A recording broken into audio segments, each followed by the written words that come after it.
नमस्कार, मैं हूं मनीषा गुप्ता। कमोडिटी कॉल में आपका स्वागत है। अगर आपने एग्री या नॉन एग्री स्पेस में कोई ट्रेड लिया है या फिर किसी कमोडिटी में फिजिकल पोजीशन लेना चाहते हैं, आप नए निवेशक या किसान या ट्रेडर हैं, कमोडिटी मार्केट्स में CNBC आवाज़ के साथ बनाइए स्ट्रैटेजी। आप हमें व्हाट्सएप कर सकते हैं। हमारा नंबर है 7045220000। आप हमें इस नंबर पर सवाल भेज सकते हैं। आपके सवालों पर हमारे एनालिस्ट आपको सटीक सलाह देंगे। आपका पसंदीदा शो कमोडिटी कॉल फेसबुक और ट्विटर पर भी लाइव है। आप हमें सोशल मीडिया प्लेटफॉर्म पर भी सवाल भेज सकते हैं। चलिए शो की शुरुआत करते हैं और सबसे पहले देखते हैं हेडलाइंस। आटा और गेहूं की कीमतों पर लगाम लगाने की तैयारी। सरकार गेहूं के इंपोर्ट ड्यूटी में कर सकती है कटौती। साल में 20% बढ़े हैं आटे के भाव। गेहूं में इस साल 15% तक की बढ़त। ज्यादा पैदावार और कम डिमांड की वजह से पाम तेल की कीमतों में 5% की गिरावट। साल के निचले स्तर पर पहुंचे भाव। त्योहारी सीजन लौटते ही यहां पर सोने की चमक फिर लौटने लगी है। MCX पर सोना 50,000 के करीब। कॉमेक्स गोल्ड $1655 के पार। डॉलर के मुकाबले रुपए में कमजोरी जारी। 33 पैसे मजबूत खुलने के बाद रुपया फिर से अपने रिकॉर्ड निचले स्तर के करीब।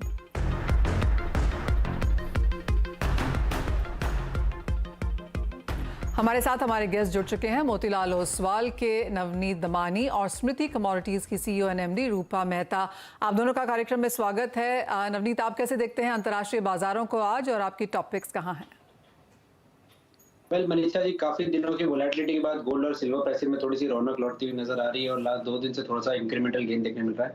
मुझे लगता है कि अगले 2 दिन भी, कल का दिन थोड़ा इवेंट हैवी है और उसके चलते गोल्ड सिल्वर प्राइस में थोड़ा सा इंक्रीमेंटल गेन देखने मिल सकता है। मैं गोल्ड का दिसंबर वायदा 49,900 के आसपास बाय करना चाहूंगा। 49,750 आप स्टॉप लगाइए एंड 50,250 तक के टारगेट देखने मिल सकते हैं। साथ ही साथ करीब 2 महीने के सस्टेन्ड फॉल के बाद में आज चाइनीज करेंसी में हमने इंटरवेंशन देखा PBOC की तरफ से। जब उसके बाद से एक पॉजिटिव माहौल छा गया बेस मेटल कॉम्प्लेक्स में। अब मेरे हिसाब से जिंक में अच्छा इंक्रीमेंटल गेन देखने मिल सकता है यहाँ से और बाय करने की रणनीति बनानी चाहिए। 266 के आसपास बाय कीजिए, 264 का स्टॉप लगाइए एंड 272 275 तक के टारगेट देखने मिल। ऑलराइट, तो 2 खरीदारी के मौके यहाँ पर नॉन एग्रो स्पेस से आते हुए एग्रीकल्चर में रूपा कैसे देखती हैं आप बाजार?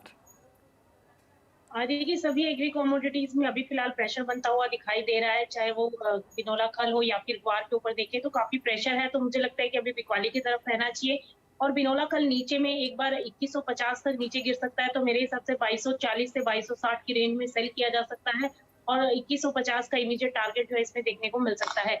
सेम एज इट इज ग्वार के अंदर भी प्रेशर दिखाई दे रहा है। ग्वार गम नीचे में 9200 तक नीचे आ सकती है, तो करंट लेवल्स पर भी सेल किया जा सकता है। 9400 पर सेलिंग का कॉल रहेगा और ऊपर में 9460 तक का एक एसएल लगा सकते हैं और नीचे में स्टॉप लॉस जो है वो 9220 तक प्राइसेस जा सकते हैं। ऑलराइट, जी हाँ, गुआर में स्पेशली मुनाफा वसूली जारी है और मंदी आज भी यहाँ पर देखने को मिल रही है। 1% की गिरावट आपकी स्क्रीन पर गुआर में और सीड में ½ % की मुनाफा वसूली। लेकिन बात हम यहाँ पर अब गेहूं की करेंगे क्योंकि यहाँ पर लगातार भावों में तेजी बनती हुई नजर आई है और CNBC आवाज को मिली सूत्रों के मुताबिक खबर के हिसाब से सरकार यहाँ पर कोई स्टेप ले भी सकती है, चाहे वो फिर इम्पोर्ट ड्यूटी को लेकर ही क्यों ना हो। क्योंकि अगर आप गेहूँ और आटे दोनों के ही भाव देखें तो इस साल में हमने बढ़ते हुए देखे और पिछले 1 महीने में भी यहाँ पर prices on the positive side रहे हैं। हमारे साथ अब जुड़े हैं शिवाजी रोलर फ्लावर मिल्स के अजय गोयल और मोहर सिंह रतनलाल के ट्रेडर आनंद गर्ग। आप दोनों का कार्यक्रम में स्वागत है। अजय, और उससे पहले ऑफ कोर्स मेरे सहयोगी असीम मनचंदा हमारे साथ यहाँ पर जुड़े हैं। असीम नमस्कार, क्या कुछ आप पिकअप कर रहे हैं यहाँ पर दिल्ली में मिनिस्टर से बात करके? क्या एक्सपेक्टेशंस हैं, क्या स्टेप उठाए जा सकते हैं? देखिए, त्योहारी सीजन की शुरुआत जो हो चुकी है, लेकिन गेहूं और आटे की कीमतों में भारी बढ़ोतरी जो देखने को मिली है। अगर मैं पिछले 1 महीने की बात करूं तो गेहूं की कीमतों में 3%, जबकि आटे की कीमतों में 5% की बढ़ोतरी जो हुई है। लेकिन अगर मैं पिछले 1 साल से इसका कंपैरिजन करूं तो गेहूं की कीमतों में करीबन 15%, जबकि आटे की कीमतों में 20% की बढ़ोतरी जो है वो देखने को मिली है। अब सरकार इसको लेकर के काफी परेशान है, तो सरकार जल्दी इसको लेकर के कई कदम जो उठा सकती है। खासतौर पर कि FCI का जो स्टॉक है वो भी लगा लगातार जो है गिर रहा है। एफसीआई का स्टॉक अब पिछले 5 साल के निचले स्तर पर जो है पहुंच गया। तो सरकार जो है जल्दी ही गेहूं की इंपोर्ट ड्यूटी में कटौती जो है वो कर सकती है। गेहूं में भी 40% की इंपोर्ट ड्यूटी जो है वो लगती है, तो सरकार इसको घटाने की तैयारी जो है वो कर रही है। जो उपभोक्ता है उनको फेस्टिवल सीजन के दौरान राहत जो मिल सकती है। हालांकि गेहूं का इंपोर्ट जल्दी से जो है वो नहीं होगा, लेकिन फिर भी सरकार को लगता है कि इससे सेंटीमेंट के ऊपर असर जो आएगा। जो भी अभी स्टॉक जो होल्ड करके बैठे हुए वो अपना बाजार में स्टॉक जो है वो निकालेंगे, जिससे कि बाजार में फेस्टिवल सीजन के दौरान गेहूं और आटा जो है वो सस्ता हो सकता है। ऑल राइट, तो सरकार की तरफ से यहाँ पर कोई स्टेप आ सकते हैं, ये ऑफकोर्स हमको सूत्रों से मिली खबर है, लेकिन इसके ऊपर बात कर लेते हैं। हमारे साथ हमारे गेस्ट हैं। अजय जी, आप कैसे देखते हैं?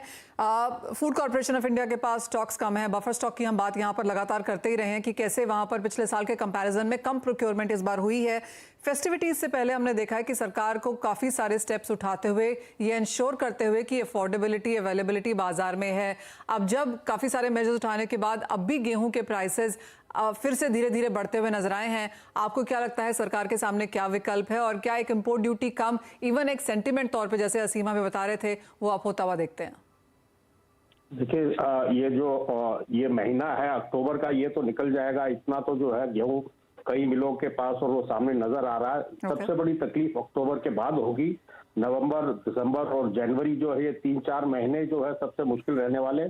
और जहां तक सरकार के सामने क्या विकल्प है, सरकार ने सारे विकल्प अपने इस्तेमाल किए हैं। एक्सपोर्ट बंद कर दिया गेहूं का, मैदे आटे का एक्सपोर्ट बंद कर दिया। इंपोर्ट ड्यूटी भी अगर सरकार घटा लेती है और हिंदुस्तान में दाम बढ़ जाते हैं और कोई पैरिटी आके फिर भी फिजिकल फॉर्म में जो है वो जनवरी से पहले कोई इंपोर्ट कंसाइनमेंट हिंदुस्तान आने की कोई उम्मीद नहीं है। पर ठीक है, गवर्नमेंट जो है मार्केट को टॉक डाउन कर रही है हमेशा कि हम ये कर देंगे या ऐसा हो जाएगा या स्टॉक लिमिट आ जाएगी। उससे जो है बाजार जो है एक थोड़ा सा नियमित तरीके से चल रहा है। एंड सरकार की जो है कड़ी नजर है, तो हो सकता है इंपोर्ट ड्यूटी भी जो है वो जीरो कर दे, ताकि एक अपर एंड अपने सब लोगों को पता रहे कि इससे ऊपर गेहूं जाएगा नहीं। जो साउथ इंडिया है वहां पर 26-27 से ऊपर जो है या 28 रुपए से ऊपर गेहूं की कीमतें नहीं होंगी, ऐसी उम्मीद है अगर गवर्नमेंट इंपोर्ट ड्यूटी जीरो कर दे। आनंद जी, आपको क्या लगता है? क्योंकि सरकार, हमने काफ़ी सारे स्टेप्स यहाँ पर उठते हुए देखे हैं सरकार की तरफ से, और वो छुटपुट एक्सपोर्ट बैन्स भी लगते हुए देखे हैं, चाहे वो आटा है या फिर गेहूं है या गेहूं के प्रोडक्ट्स हैं। किस तरह की स्थिति बाज़ारों में फ़िलहाल है? क्योंकि जैसे हम यहाँ पर बाज़ार का मुआयना करते रहे हैं, एक बात समझ में आई है कि ट्रेड शांत है, ट्रेड साइडलाइंस पे है, लेकिन उसके बाद भी चिंता तो यही है कि इनफ पर्याप्त स्टॉक बाज़ार में नहीं है। यूं तो मार्केट में कमी है सभी लाइंस में। जैसे जो मिलर्स हैं सभी गेहूं मांग रहे हैं। साउथ में काफी गेहूं जा रहा है। यहाँ से दिल्ली में भी डेली रोज भी 5-10 रुपए बढ़ रहा है। दिल्ली 2550 का भाव हो गया। अब जिस हिसाब से दिल्ली भाव हुआ है और साउथ की डिमांड है, तो गेहूं तो धीरे धीरे बढ़ेगा। गवर्नमेंट को अपनी पॉलिसी या एक्सपोर्ट को ड्यूटी कम करनी पड़ेगी, या फिर और कोई स्टेप उठा सकती है गवर्नमेंट। उसको स्टेप उठाने में भी मिलर्स के पास तो गेहूं है नहीं, लेकिन मिलर्स को तो रिक्वायरमेंट रहेगी। फिर ऊपर से गवर्नमेंट ने प्रधानमंत्री अन्न योजना में फिर 3 महीने के लिए बढ़ा दी है, जिसमें 4 किलो गेहूं और 1 किलो चावल दिया जाएगा। वो भी गेहूं एफसीआई से खपेगा ही, खपत में जाएगा ही। उनका भी पूल में कमी होगी गेहूं की। लेकिन गेहूं तो आएगा कहाँ से, जब जो भी गेहूं है वो तो स्ट्रॉन्ग हाथों में है। स्ट्रॉन्ग हाथों में जो है वो सरकार भी चाहती है उनके हाथ में गेहूं रहे, क्योंकि ऊपर से अगली फसल, नेक्स्ट फसल के लिए सरकार कह रही है कि हम प्राइवेट प्लेयर्स को बोलेंगे आप अपना स्टॉक लगाओ, अपने सिस्टम बनाओ, वेयर हाउसिंग करो और ये करो। लेकिन ये डबल पॉलिसियां हैं, ये किस तरह की पॉलिसियां हैं कैसे समझ में नहीं आ रही। उस हिसाब से तो मार्केट तेजी रहेगी। जी हाँ, अगर सरकार यहाँ पर कोई स्टेप उठाती भी है, और जैसे कहा गया कि टॉक डाउन जरूर सरकार कर रही है, लेकिन बॉटम पॉइंट यही है कि बाजार में नवंबर के बाद से चिंताएं बढ़ सकती हैं, क्योंकि अगर स्टॉक ही नहीं होगा तो सरकार को एक स्टेप यहाँ पर उठाना ही होगा। अजय जी, तो फिर जिस तरह का बैकग्राउंड है, जिस तरह की अगर सरकार अभी कुछ करती भी है तो उसका इम्पैक्ट हमें शायद 1 महीने के बाद देखने को मिलेगा। कैसे देखते हैं फिर आप प्राइसेस? देखिए, ये जो व्हीट मार्केट है हिंदुस्तान में सारी हर तरीके से डिस्टॉर्ट हो चुका है। कोई आदमी इस ट्रेड में जो है इन्वेस्टमेंट करना नहीं चाहता, चाहे वो स्टॉकिंग में हो या इंफ्रास्ट्रक्चर में हो। ये सारा गेम जो है, जो सारा ट्रेड है, वो गवर्नमेंट ऑफ इंडिया अपने हाथ में रखना चाहता है और कंट्रोल करना चाहता है। व्यापारियों ने जो है बहुत नुकसान किया इस साल। हर गेहूं के ट्रेडर ने जो है भारी नुकसान किया है। तो अभी अगले साल जो है वापस सरकार ही खरीदे और सरकार ही बांटे, ऐसा ही होने वाला है। तो फिर जो है गवर्नमेंट ऑफ इंडिया के ही हाथ में रहेगा, क्योंकि प्राइवेट ट्रेड पार्टिसिपेशन बहुत पुअर है। इसकी वजह से जो है कोई ज्यादा स्टॉक अभी मार्केट में 1 महीने बाद जो है मिलने वाला नहीं है, ऐसे लगता है। तो उस लिहाज में फिर प्राइसेस कहाँ जाएंगे? और मुझे याद है हमने आपसे पीछे बात भी करी थी जब मिनिस्ट्री ने ये कहा था कि शायद अगले साल से एक शुरुआत होगी कि यहाँ पर प्राइवेट प्लेयर्स भी प्रोक्योर करें। आपको लगता है वो स्थिति बनती हुई दिखती है? नहीं, बन सकती है, हो सकता है जो है वो कॉन्ट्रैक्ट बेसिस पे जो है ओनरशिप किसकी रहेगी, उस गेहूं के ऊपर कंट्रोल किसका रहेगा। मे बी प्राइवेट प्लेयर्स जो है केवल एक प्रोक्योरमेंट एजेंट बन के रह जाए, वो जो है उस वीट को जो है डिस्पोज ऑफ करने में उनकी कोई से नहीं रहेगी, मुझे लगता है। अगर वो प्राइवेट प्लेयर्स को दे भी देते हैं तो just like any state government agency या गवर्नमेंट ऑफ इंडिया एजेंसी, ये भी एक एजेंसी बन के रह जाएगी। ओके आनंद जी, तेजी यहाँ पर प्राइसेस में लगातार है। आपको क्या लगता है नवंबर दिसंबर तक किस तरह के भाव देख पाएंगे हम गेहूं में? जिस हिसाब से गेहूं की पोजीशन चल रही है, मैंने आपको 2-3 महीने भी पहले बताया था कि नवंबर में दिल्ली में 2700-2800 गेहूं हो जाएगा, 27,500-28 दिल्ली में जरूर हो जाएगा गेहूं, क्योंकि जिस हिसाब से शॉर्टेज चल रही है, जिस हिसाब से पैदावार कम हुई है, इस बार भी 100 लाख टन के करीब पैदावार कम बता रहे हैं लोग बाग, और गवर्नमेंट को भी माल कम मिला और सबका मनोबल इस तरह का हो गया, जो पक्के हाथ में जिनको अपना नुकसान नहीं करना वो उन्होंने लोगों ने स्टॉक किया हुआ है, वो देखेंगे, वो देख हो सकता है वो 6 महीने और देख ले। तो इस हिसाब से मेरे को लगता है नवंबर में गेहूं 2700 2750 दिल्ली बिकेगा। ऑलराइट, यानी कि यहाँ पर ये एक एरिया है जहाँ पर शायद इन्फ्लेशन और बढ़ता हुआ नजर आए। गेहूं अंतर्राष्ट्रीय बाजारों में तो तेज है ही, रशिया यूक्रेन के कंसर्न्स अभी भी हैं और भारतीय बाजारों में भी यहाँ पर नवंबर दिसंबर तक अच्छी खासी बढ़त की उम्मीद। आनंद जी, अजय जी, बहुत शुक्रिया साथ जुड़ने के लिए और पूरे गेहूं पर बात करने के लिए। इसी के साथ रुकेंगे एक ब्रेक के लिए, जब लौटेंगे तो जोड़ेंगे दर्शकों को अपने साथ, लेंगे उनके सवाल।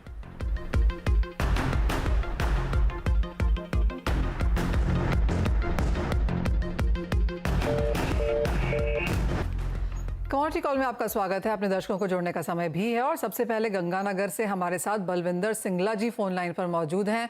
नमस्कार सिंगला जी, क्या है आपका सवाल? मैडम नमस्कार। जी नमस्कार। आपके चैनल द्वारा मैं ग्वार सीड के बारे में पूछना चाहता हूँ। हाँ जी। ये जो ग्वार सीड को रोज नीचे लाया जा रहा है, इतनी पैदावार नहीं है। पहले भी आपके चैनल द्वारा राजा पटवारी ने भी बताया था, हम भी यही बता रहे हैं। हाँ जी। भी इतनी फसल नहीं है जितनी की बढ़ा चढ़ाकर ये 1.5 करोड़ बोरी बता रहे हैं। हाँ जी। ये जो सेमिनार करवा रहे हैं 2 अक्टूबर को, क्या वहाँ किसान सकते हैं? ऑलराइट, तो भावों में जो लगातार यहाँ पर गिरावट है, इसी के ऊपर सवाल है। और जी हाँ रूपा, जिस तरह के फंडामेंटल्स हैं, जिस तरह की फसल हम देखने को मिल रही है, वहाँ से तो बुलिशनेस आनी चाहिए। और बलविंदर सिंगला जी का जो सवाल है काफ़ी वैलिड है कि फंडामेंटल्स के तौर पर फिलहाल भाव नहीं चल रहे, कैसे देखती हैं आप? देखिए, बिल्कुल उनका जो क्वेश्चन है बिल्कुल वाजिब है कि जिस तरीके का अपडेट्स निकल कर आ रहा है और जिस तरीके के प्रोडक्शन के आंकड़े दिखाए जा रहे हैं या कैरी ओवर स्टॉक की हम बात करें तो बताया जा रहा है कि अच्छा खासा स्टॉक भी अवेलेबल है और उसी वजह से प्राइसेस को हम देख रहे हैं कि वायदा के अंदर काफी उठापटक का माहौल देखने को मिल रहा है। लेकिन आप ये भी देखिए, पीछे हमने देखा था कि गम जो है वो 10,000 के ऊपर कॉन्टिन्यूसली काफी टाइम तक सस्टेन रहा था। अब वहां से बाजारों के अंदर एक बार फिर से या तो यूं कह सकते हैं कि ऊपरी स्तरों पर जो डिमांड है वो कहीं ना कहीं इन लेवल्स पर कम होती दिखाई दे रही है, जिसकी वजह से वॉल्यूम्स आप देखेंगे एनसीडीएक्स के ऊपर लगातार प्रेशर के अंदर है मार्केट और कॉन्टिन्यूशन में अब हम कुछ टाइम से इसको देख रहे हैं कि गिरावट के अंदर जाता हुआ दिखाई दे रहा है।